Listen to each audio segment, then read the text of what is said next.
Eu quero te convidar, meu irmão, agora a abrir a sua Bíblia em Mateus capítulo 5. Nós estamos terminando essa série, O Reino em Movimento, e hoje nós vamos voltar um pouquinho no texto. Mateus capítulo 5, nós vamos ler do verso 13 ao verso 16. Mateus 5, 13 a 16.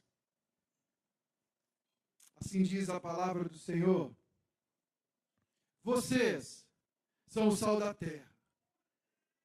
Ora, se o sal vier a ser insípido, como lhe restaurar o sabor? Para nada mais presta, senão para, lançado fora, ser pisado pelos homens. Vocês são a luz do mundo. Não se pode esconder uma cidade situada no alto de um monte, nem se acende uma lamparina para colocá-la debaixo de um cesto, mas num lugar adequado onde ilumina todos e bem os que estão na casa. Assim brilhe também a luz de vocês diante dos outros, para que vejam as boas obras que vocês fazem e glorifiquem o Pai de vocês que está nos céus. Senhor, obrigado pela tua palavra proclamada. Guia-nos, dirige-nos e continue falando conosco nessa manhã, em nome de Jesus. Amém. Irmãos, ontem à tarde, no grupo da nossa família, da minha família, nós recebemos um vídeo muito especial para nós. Meu irmão caçula, 32 anos de idade, né? E nós temos 3 anos de diferença. Meu irmão caçula, ele foi oficialmente promovido a comandante de aeronave, piloto de avião. Na hora eu pensei assim: Deus, me dá uma mensagem marcante, uma frase de efeito, algo sábio para eu comunicar. Mas por incrível que pareça, a única coisa que veio à minha mente foi a frase do tio Ben para o Peter Parker no filme do Homem-Aranha: com grandes poderes vem grandes responsabilidades. Era a única coisa que eu podia pensar. Veja, todos nós conhecemos essa história, todos nós conhecemos esse quadrinho. Peter Parker recebe habilidades extraordinárias, mas por um tempo ele decide viver por conta, para ele mesmo, usando as suas habilidades para si mesmo. Veja, o problema nunca foi falta de poder, foi viver abaixo da identidade que ele agora possuía. E a consequência dessa escolha na história do filme, na história daquele herói, foi trágica. Na verdade, essa história não é sobre um super-herói. É a história de todos nós, meus irmãos, é a nossa história. Todos nós usamos algum padrão para medir se a gente está vivendo certo ou se a gente está vivendo de uma forma alheia ou aleatória. O problema é que sempre, ou quase sempre, a gente recorre a critérios do mundo para medir como estamos caminhando. Nós queremos saber se temos sucesso, se temos reconhecimento. A regra para nós tem a ver com o nosso conforto, com o nosso desempenho, com a nossa aceitação, se as pessoas gostam de nós. Mas Jesus apresenta para a gente um padrão completamente diferente. O padrão de Jesus medir os seus, a régua dele, é completamente diferente da régua desse mundo. Perceba isso. Perceba como às vezes falhamos, e aqui eu quero fazer um parênteses, como às vezes falhamos em medir os nossos e a nossa casa pela régua do mundo e não pela régua de Deus. Ao longo das últimas semanas, meus irmãos, a gente viu de uma forma muito clara como Jesus confrontou a justiça dos escribas e dos fariseus e mostrou que Deus não se impressiona com uma religiosidade de aparência, com uma vida de aparente religiosidade.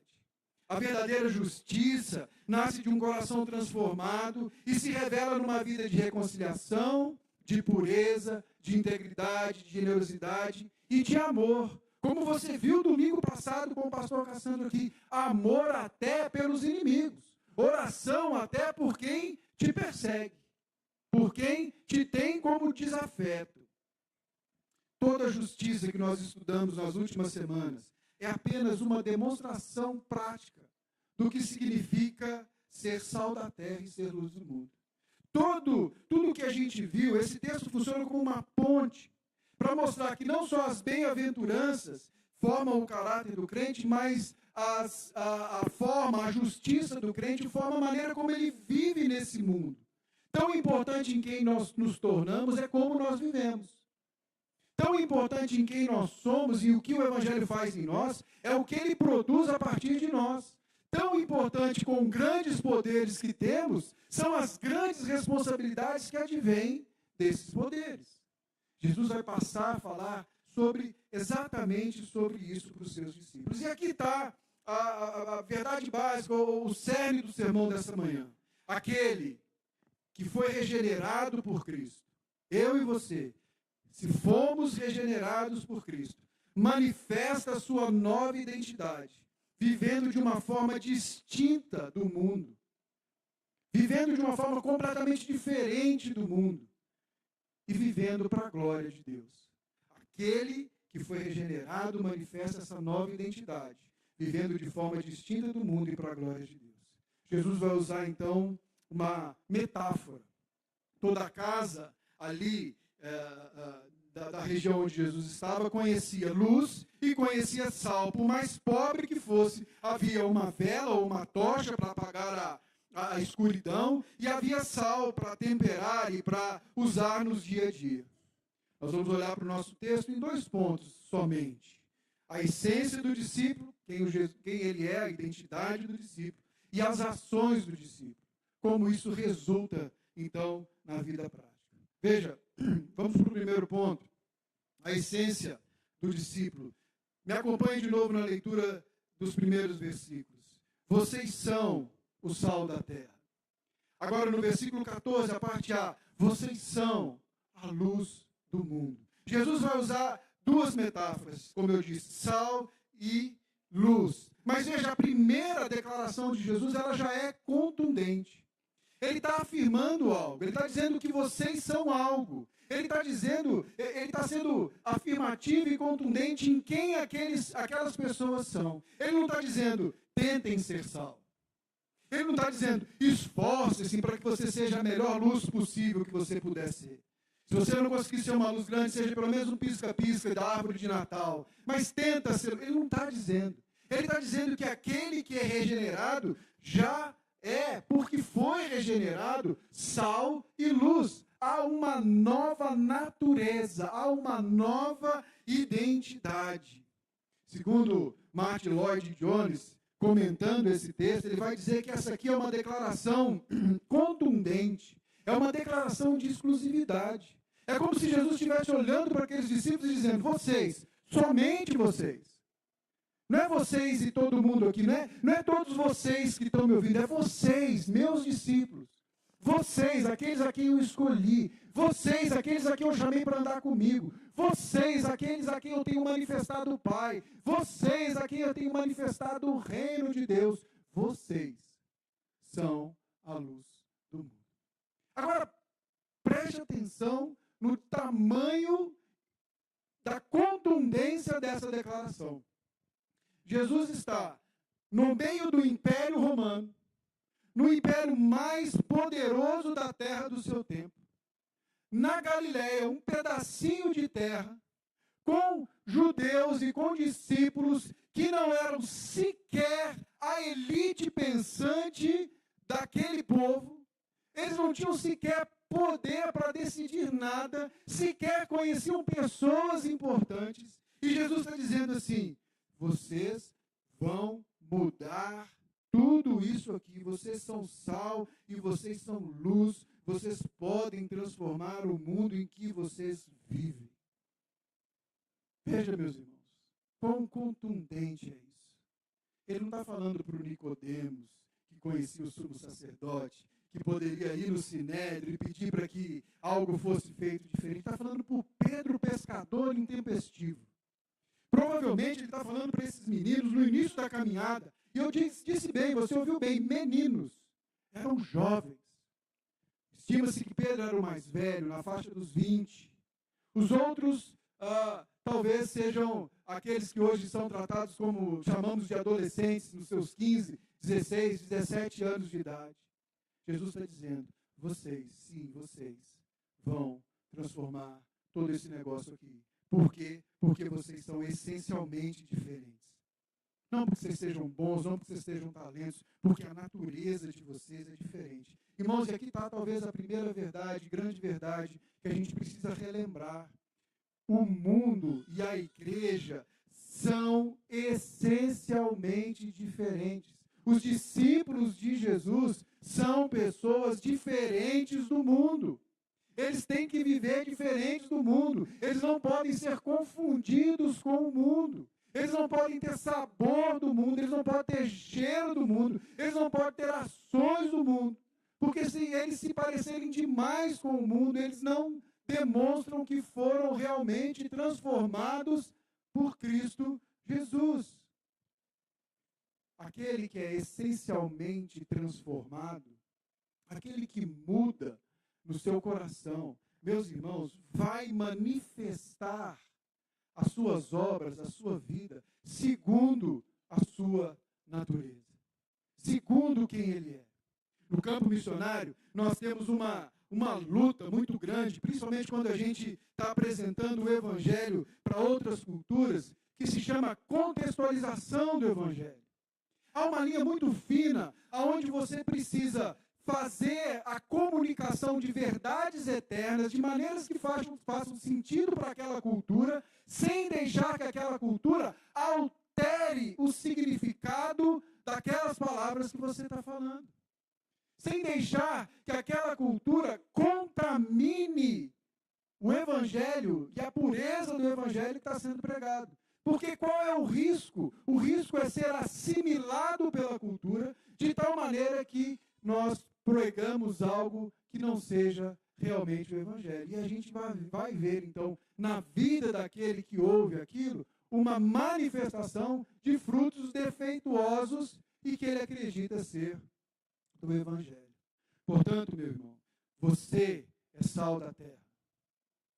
Você é luz do mundo. Você nasceu de novo. Se você nasceu de novo, se Cristo Jesus tem é diferente na sua forma de pensar, se ele não é só uma história, um marco ou um compromisso de domingo, se ele realmente fez sentido, se a vida de Cristo habita em você, você é diferente, é uma natureza diferente, você é diferente de todo mundo. A gente não deve se contentar em tentar ser sal. Sabe, né, pastor, a carne é fraca. Carne é fraca, mas nós estamos aí. Pode contar comigo, viu, pastor? A carne é fraca, mas nós vamos lá. Veja, nós baixamos o padrão do mundo. Eu estou dizendo, estou tentando ser luz, estou tentando ser sal, estou quase lá. Eu fico pensando, o que seria estar quase lá em tentar ser sal? Não sei. Eu sei que o que a palavra está dizendo é que nós já somos e precisamos, então, viver como tal, como alguém que foi regenerado. Nós não podemos baixar a régua. Nosso sucesso é medido à medida que a natureza de Cristo vai se implantando em nós. Nossa diferença vai sendo medida à medida que Cristo vai se tornando real em nossa vida. E aí nós vamos para a primeira metáfora. Veja, vocês são o sal. Veja, o sal é poderoso, meus irmãos, porque primeiro, ele é essencialmente diferente do meio que ele é posto. O sal não transforma o alimento, tornando-se igual ao alimento. Ele transforma o alimento porque ele permanece sendo o que ele é. Ele permanece com as suas características, ele permanece com a sua identidade química preservada. E ao entrar em contato com aquele alimento, ele começa a dar outras nuances àquele alimento, ele começa a agir com a sua ação peculiar. Da mesma maneira, o discípulo de Jesus não glorifica a Deus, tornando-se semelhante ao mundo, mas vivendo de acordo com a nova identidade que ele recebeu em Cristo. A nossa salinidade é o nosso caráter transformado. E é isso que Cristo faz em nós. À medida que o Evangelho entra, ele vai nos transformando, de maneira que nós vamos ficando distintos e diferentes de tudo ao nosso redor. E eu não estou dizendo aqui como era a ideia de alguns anos atrás, distintos e diferentes na aparência física. Ah, não pode pôr brinco, não pode deixar o cabelo, o homem não pode ter barba. Conversávamos com o irmão esses dias, né, que estava aliviado porque ele entendeu que agora ele podia usar barba. Pensa, 40 anos na vida sendo ensinado que a barba é uma coisa que não é de Deus. Né? Imagina, outras mentiras por aí. Temos irmãos aqui que foram disciplinados porque usaram short para jogar bola, porque viam televisão. Gente que escondia a televisão na sala porque o pastor podia chegar a qualquer momento e dar uma investida. E eu não estou falando de muito tempo atrás. Eu estou falando da década de 80. Estou falando isso aqui há 20, 25 anos. E ainda muitos crentes que se tornaram crentes nessa época pensam que a diferença está externa. Mas a nossa salinidade tem a ver com a mudança do caráter. Porque eu posso até não usar um determinado tipo de roupa, mas eu posso ser um sujeito enganador. O que muda é o caráter transformado. A segunda coisa que torna o sal distinto e poderoso é porque o sal, na época de Jesus, na época de Jesus e hoje ainda, né, o sal é um conservante natural. Eu não sei se você sabe, mas não tinha geladeira no tempo de Jesus. Não tinha freezer no tempo de Jesus. Todo o alimento que precisava ser conservado, a carne que precisava ser conservada, ela era salgada. Eu não quero dizer não, tem um irmão aqui me devendo uma carne de sol, mas eu vou deixar por aí, ele sabe quem é, eu não vou nem apontar para o Lindomar isso aí não, entendeu? Mas o que é isso? Era você charquear ou salgar a carne, e o sal em contato com aquela carne, ele parava então o estado natural de decomposição. E aqui há uma diferença muito clara. O mundo está em franca decomposição. Desde o Éden, desde a queda, nós vemos que o mundo está numa espiral de descendência. Ainda que pela graça comum, a gente experimente momentos, alegrias, invenções, melhorias, a gente sabe que o mundo está caminhando para o fim. Veja, Lloyd Jones falando sobre isso, ele diz assim, isso ele escreve na década de 50, ele diz assim, estamos experimentando o que eles dizem que é o ápice do iluminismo. Todo mundo, agora, a ciência está acontecendo, a ciência está explodindo, mas a gente precisa voltar a falar como conservar o casamento. Por quê? Porque as coisas continuam se deteriorando, os homens continuam maus, os homens continuam vis, os homens continuam não refletindo o caráter de Cristo. Então o sal é poderoso porque ele conserva, ele combate a deterioração. O discípulo de Jesus é o sal da terra. E a presença do discípulo de Jesus estanca, não sei se eu posso falar estanca, mas ela transforma esse processo. Ao invés de sabor de morte, agora nós temos um estado de conservação até que Cristo venha e redima todas as coisas. O sal é poderoso também porque ele dá sabor. Talvez seja a característica que nós hoje, homens modernos, mais experimentamos do sal, é o sabor. Outra característica dele é que ele muda, ou ele consegue saborizar o meio que ele é colocado. Não apenas dando sal ou salgando a comida. Nós temos chefes de cozinha aqui que podem falar com muito mais propriedade sobre isso. Mas o que o sal faz é potencializar sabores que já existem. Por isso que você vê, quando vai fazer um caramelo, por exemplo, manda colocar uma flor de sal, porque aquele caramelo com a flor de sal, com uma pitada de sal, ele vai se tornar mais saboroso, mais doce. O doce do caramelo vai ser mais evidenciado. O doce do caramelo vai ser mais colocado. Veja, o Tim Keller fala o seguinte, muitas pessoas que rejeitam o cristianismo desejam viver numa sociedade moldada ou saborizada pelo cristianismo. Muitos que hoje criticam o cristianismo, que hoje fazem passeatas na rua, desfrutam do sabor do cristianismo, sem sequer perceber de onde esse sabor veio, sem saber que os valores que eles desfrutam hoje são valores plantados pelo Evangelho. Leia um livro que se chama, da Editora Vida, E se Jesus não tivesse nascido? E ele começa a mostrar como que o Evangelho, como que o Ocidente foi construído pela ética do Evangelho. Imagina, meus irmãos, nossa sociedade hoje. Imagina você viver hoje, na nossa sociedade, sem o valor do perdão, sem a ideia de perdão, sem a possibilidade de perdão. Imagina você viver hoje na ideia ainda do olho por olho e do dente por dente. Imagina você viver hoje sem a dignidade da vida. Toda vida é digna diante do Senhor, toda vida é valorizada diante do Senhor. Nós lutamos pela preservação da vida, nós lutamos pelo direito de todo bebê nascer. O cristão não pode ser a favor de se interromper uma gravidez. Não cabe em nós, meus irmãos. Nós lutamos pela dignidade da vida, seja ela em qualquer uma das pontas. Nós lutamos por isso. Talvez você diga, pastor, mas e que mais que essa dignidade da vida nos dá? Por exemplo, tratamentos paliativos. A partir da dignidade da vida, a gente tem agora a dignidade da morte. De providenciar uma maneira para que aquela pessoa que já está com a sua vida se esvaindo, vá dignamente, não tenha sofrimento.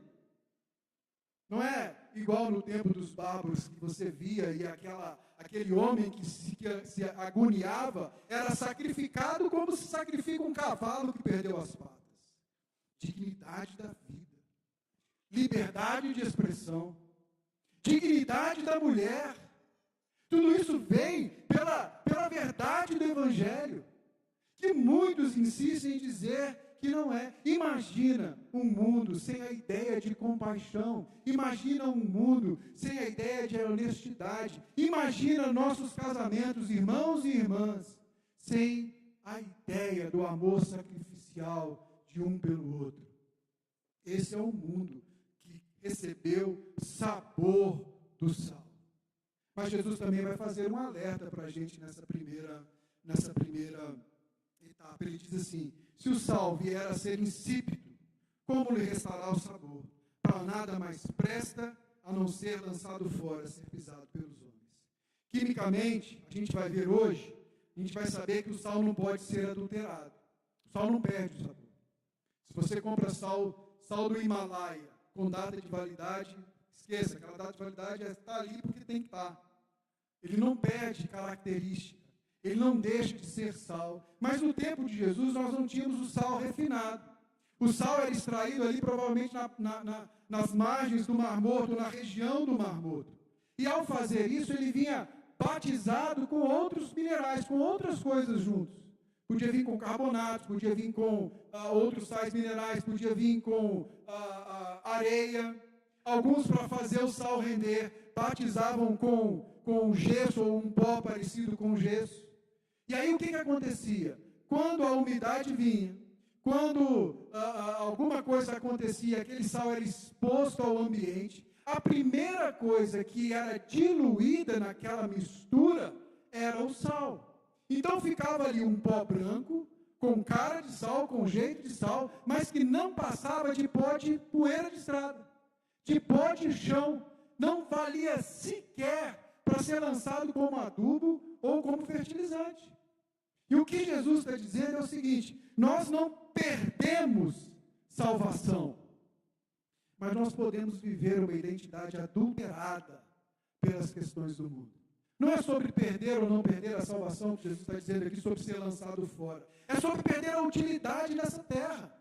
É sobre perder aquilo para qual fomos chamados para viver. É sobre viver uma vida sem sabor, sem gosto.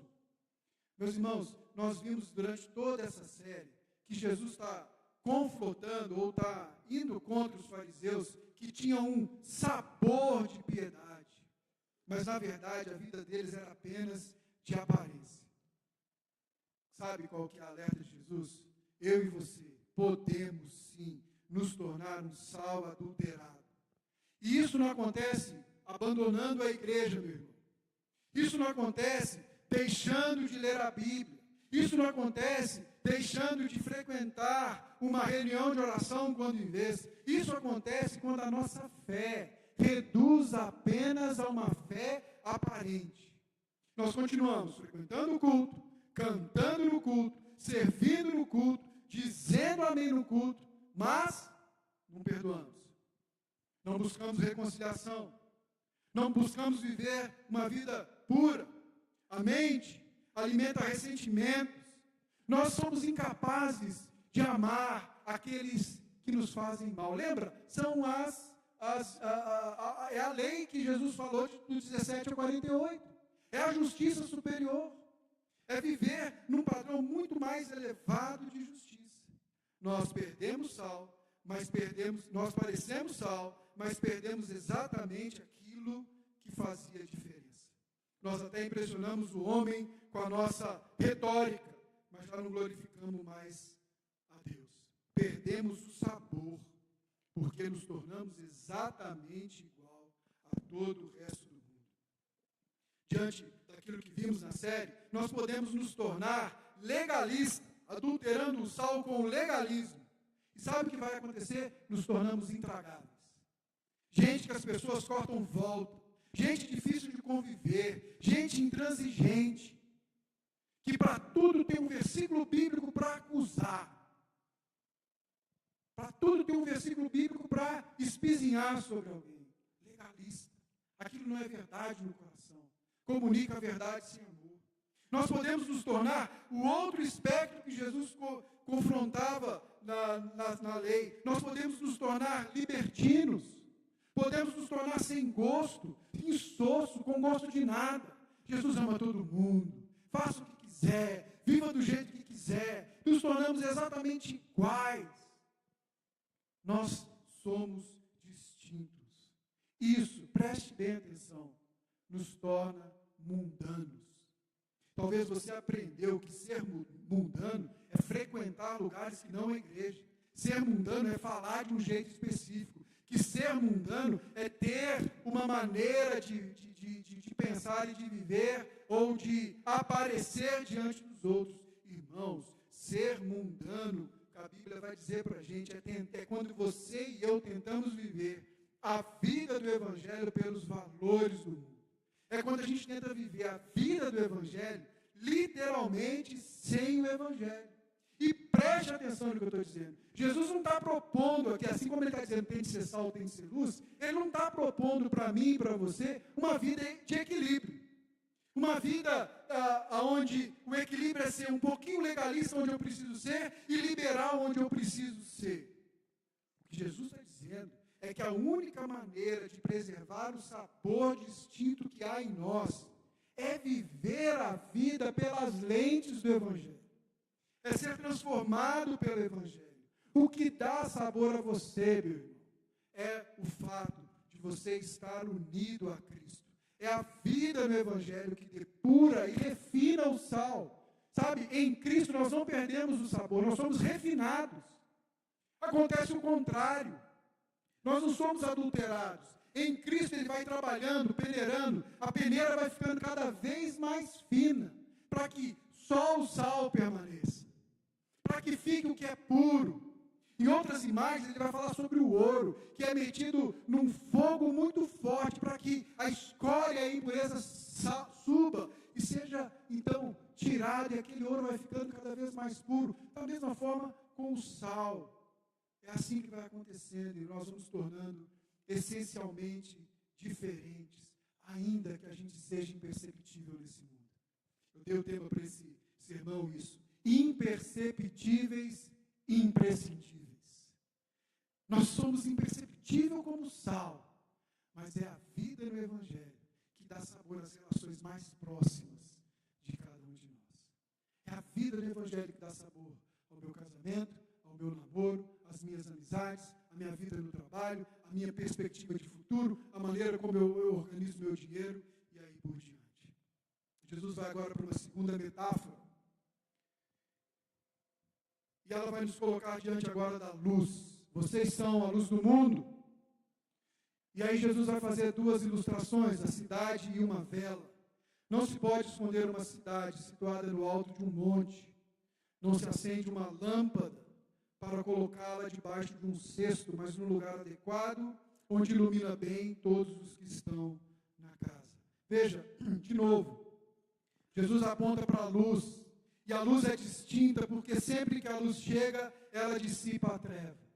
Então, a Bíblia vai deixar claro para a gente que a gente não está apenas num mundo que está se deteriorando, mas nós estamos num mundo que está imerso em trevas. Um mundo que jaz no maligno, que jaz nas trevas, que está engolido pelas trevas. O cristão, então, não é apenas o sal que impede a deterioração do mundo, mas é a luz que impede a total permanência nas trevas. Veja, Mateus, no capítulo anterior, se você voltar uma página da sua Bíblia, capítulo 4, versículo 16, falando do início do ministério de Jesus, ele conecta com uma profecia de Isaías que diz assim: o povo que vivia em trevas viu grande luz. E aos que viviam na região da sombra e da morte, resplandeceu-lhes a luz. E logo em seguida ele diz que Jesus chega e proclama que o reino de Deus chegou. Arrependam-se. Arrependam-se. Veja, o cristão é aquele que resplandece nas trevas. E quando a luz aparece, ela não precisa ser muito forte. Trevas se vão. Eu já contei essa história aqui, essa ilustração aqui. No exército a gente tinha uma instrução chamada de acuidade visual. Então nós fomos para um lugar, um vale entre duas ravinas, entre dois montes, um lugar muito escuro, uma noite sem lua. E aí o nosso instrutor dizia: preste atenção, você vai ver agora, depois de alguns minutos ali no escuro total, você vai ver agora alguém fumando a 250 metros de distância. E daqui a pouco você vê aquela luzinha fraquinha do cigarro acendendo lá. Havia uma maldição na Segunda Guerra, dizendo que o terceiro soldado que acendesse o cigarro com o mesmo fósforo à noite morria. Porque ele acendia, aquilo era visto a quilômetros de distância. O primeiro, o segundo e o terceiro de longe, a mira era feita e aquele homem se esvaía. Veja, por mais fraca que seja a luz, ou por menor que seja a luz, ou por mais solitária que seja a luz, ela dissipa as trevas. Então a sua presença, a presença dos discípulos de Jesus, traz Cristo, que é a luz do mundo. Ele falou em João: eu sou a luz do mundo. Lá na festa dos tabernáculos, tem no nosso conteúdo da escola bíblica dominical. E agora ele diz que os seus discípulos refletem essa luz do mundo. E ele usa duas imagens. A primeira é uma imagem coletiva, que é uma cidade que está edificada e construída em cima de um monte. Assim como não tinha geladeira no tempo de Jesus, não tinha poste de iluminação pública no templo de Jesus.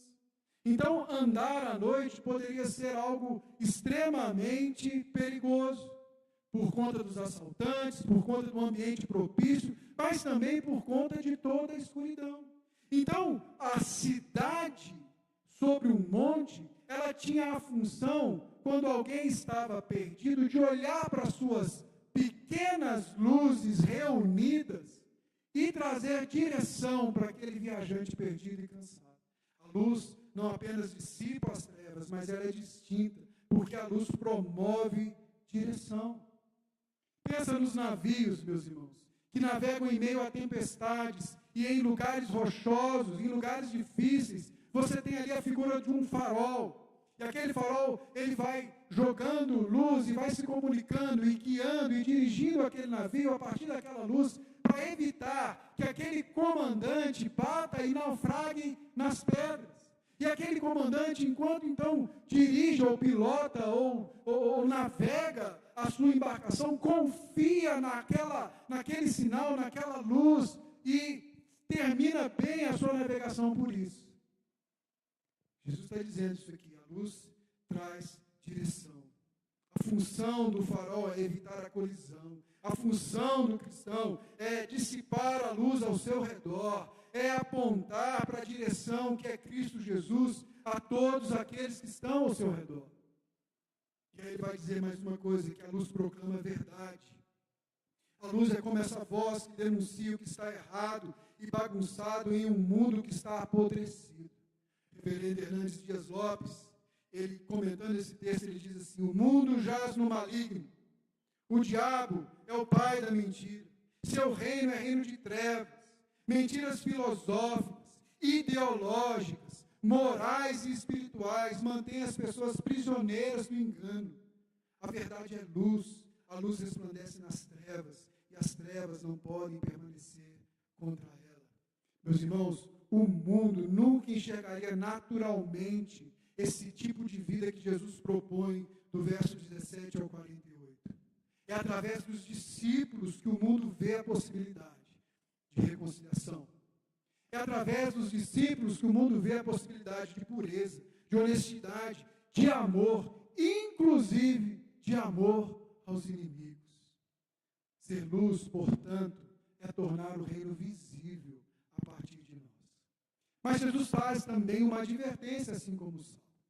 Veja, não se acende uma lâmpada para colocá-la debaixo de um cesto, mas um lugar adequado onde ilumina bem todos os que estão na casa.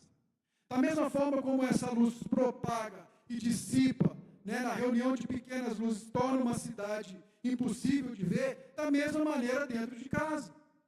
Você já ficou numa noite escura sem energia elétrica? E às vezes tudo que você tem é só aquele caquinho de vela, desse tamanhozinho aqui, e que você vai ali e acende ele, às vezes com o seu último palito de fósforo, porque a gente agora está com tudo elétrico, fogão elétrico, não tem mais, como dizia minha avó, frosque, não tem mais o fósforo. Aí você acende aquilo, e aquela luzinha pequena talvez seja suficiente para você colocar na mesa da cozinha e ficar ao redor dela, junto à família inteira. Talvez é até uma experiência social que as famílias deixam de viver há muito tempo, porque não tem mais energia elétrica. Talvez a gente, divagando agora, talvez a gente não viva mais isso porque temos os nossos celulares, não ligamos mais a vela.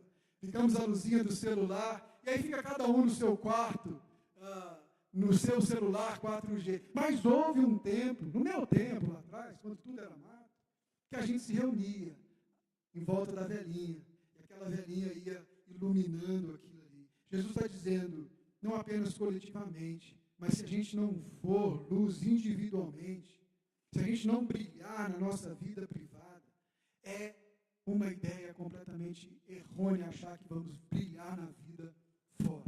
E ele vai dizer assim, é um contrassenso você acender uma vela para iluminar algo, e ao invés de colocar na posição que ilumina, você colocar debaixo de um cesto.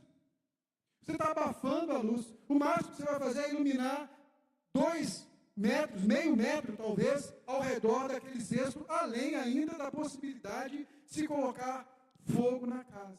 A lamparina em casa era então acendida, era uma vela um pouquinho diferente do que nós temos, era como se fosse um recipiente, o azeite era colocado, havia um pavio, você acendia aquele pavio que estava ali ensopado pelo azeite e colocava no luzeiro, que era um suporte alto, porque a partir daquele suporte, a luz tinha uma amplitude maior. Jesus está dizendo, nós podemos sim colocar a nossa luz debaixo de um cesto, quando queremos viver exatamente como o mundo. Se o Salmo nos ensina, meus irmãos, que o discípulo deve ser diferente do mundo para preservá-lo, a luz nos ensina que essa diferença não pode passar despercebida, não pode ser escondida. Nós, embora seja um dos patrões desse mundo que confere que a gente está indo bem, nós não buscamos visibilidade. Nós refletimos Jesus. Nós não vivemos para a nossa própria glória, nós não vivemos para sermos bem aceitos ou bem-sucedidos apenas. Nós vivemos para que a partir de nós, Jesus seja visível em todo tempo e em todo lugar. A luz, para cumprir os seus efeitos, precisa ser, portanto, imperceptível.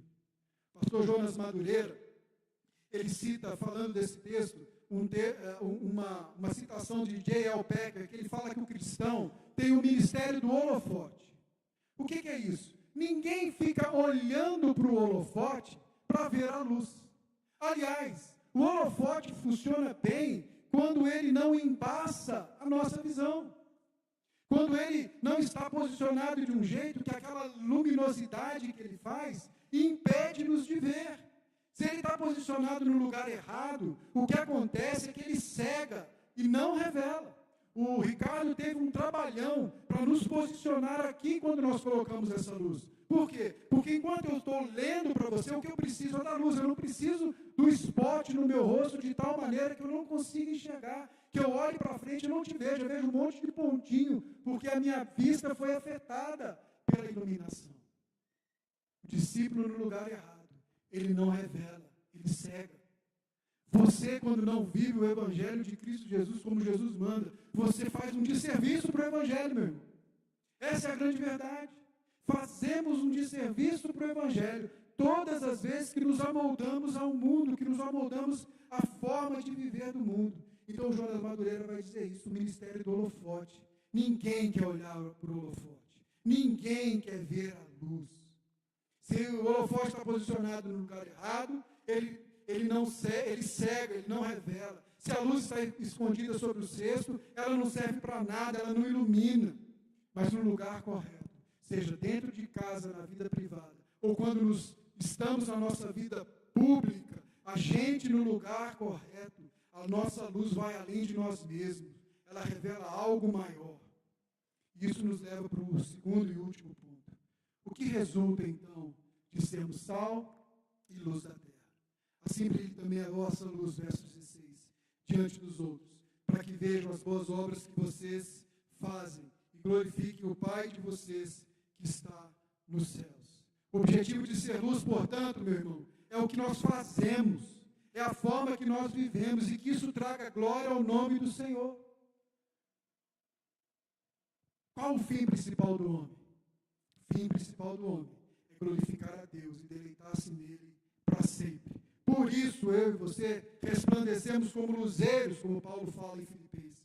Por isso que nossas obras, ou seja, a maneira como a gente vive, é para ser vivida para a glória de Deus.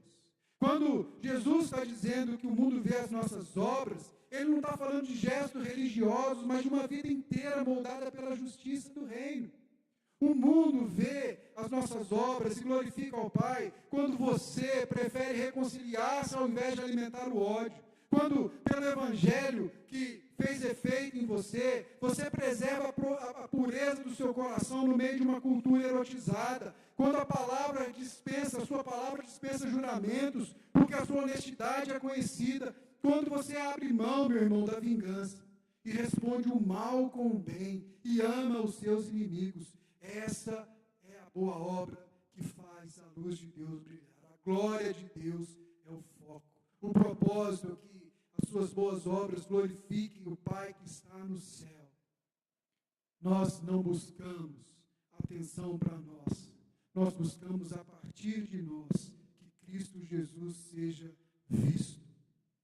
Nosso chamado, meus irmãos, prestem atenção, é para ser invisíveis. Porque nós realizamos as obras mais importantes de forma entregues a Cristo Jesus. Nós somos invisíveis porque o que fazemos comunica Cristo Jesus. Nós permitimos que Ele seja mais conhecido pelo que fazemos e falamos do que pela nossa própria imagem pessoal. Que Ele realmente cresça e que nós diminuamos dia após dia, para que vejam as suas obras. Glorifique o Pai que está no céu, para que veja o resultado do Evangelho na sua vida. E isso traga glória ao Senhor. Antes de ir para as aplicações, eu tenho uma breve conclusão. Veja, um bom voo não é aquele que todos aplaudem o piloto. É aquele que todos os passageiros chegam em segurança ao destino. Da mesma forma, uma vida cristã bem-sucedida não é aquela que o discípulo se torna famoso. Nós não estamos aqui para nos tornar famoso, para fazer o nosso nome célebre, para ser conhecido como a melhor e maior e a grande igreja dessa cidade. Nós estamos aqui. O motivo que existimos é para que as pessoas encontrem Cristo Jesus através de nós, para que Ele seja visto através de nós. É por isso, meu irmão, que você é chamado a ser invisível, mas ao mesmo tempo imprescindível onde você está. Sem a sua presença, o ambiente precisa ficar mais pobre. O ambiente precisa ficar clamando por graça, clamando por algo diferente. Você não pode ser aquele que chega e o ambiente continua exatamente igual. Ou pior, o ambiente piora. Você chega, a fofoca começa. Você chega, a maledicência tem início. Você chega, as palavras torpes se multiplicam. Nós somos chamados a ser imprescindíveis porque apontamos para Cristo Jesus. Invisíveis para a nossa própria glória. Imprescindíveis porque Deus decidiu fazer o mundo. Preste atenção nisso aqui. Deus decidiu fazer o mundo experimentar o sabor do Evangelho. Enxergar a luz de Cristo por meio da sua vida, por meio da vida do seu povo. E talvez você se ache muita coisa, mas assim como aqueles discípulos que ouviram primeiro, você é a luz do mundo. E você, sim, meu irmão, por mais que você tenha influência, a sua influência talvez não passe desse bairro, talvez não passe dessa cidade, talvez não passe do seu trabalho e do seu chefe. Você não é a pessoa mais influente que pode decretar e as coisas vão acontecer. Mas é porque você tem Cristo Jesus, que a partir de você, um a um com quem você se relacionar, conhecerá e terá sabor genuíno, verdadeiro de Cristo Jesus. 3 aplicações para nós, antes de terminarmos. Primeiro, nessa semana, meu irmão, mantenha-se em Cristo. E isso só é possível se você pregar a você mesmo, incansavelmente, o Evangelho. Se você lembrar o seu coração que Cristo é o seu Senhor e que você vive para fazê-lo conhecido e para glorificá-lo. Você precisa lembrar quem você é, quem Cristo é e quem você é em Cristo. Isto é pregar o Evangelho. O salmista já dizia, porque está abatido a minha alma. Lembra-se do Senhor, lembra-se dele, encontre deleite nele. Bendize a minha alma ao Senhor, e tudo que há em mim, bendiga o teu santo nome.